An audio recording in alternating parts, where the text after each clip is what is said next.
Just when you think you're out, they try to pull you back in. That appears to be the strategy of the United Nations Educational, Scientific and Cultural Organization in putting together an anti-Semitism conference next month.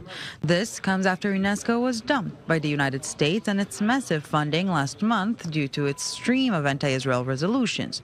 Israel has also announced its intentions to leave at the end of this year.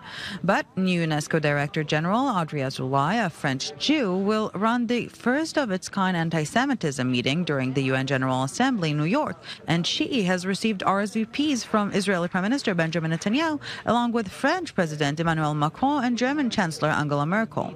Is this a straightforward attempt by UNESCO to combat rising attacks globally against Jews, or a ploy to bring Israel and America back into the fold?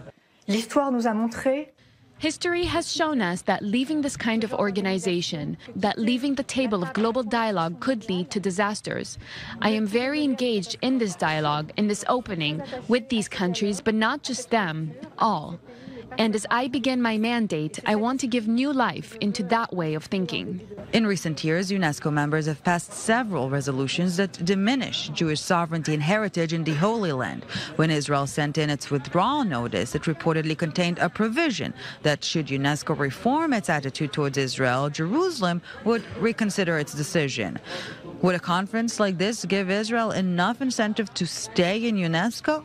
Experts say that with the overwhelming majority of Muslim states in the organization, Israel would be better off challenging UNESCO's narrative and agenda from the outside, a strategy that can only be efficient if the United States joins forces and applies financial pressure on the international body.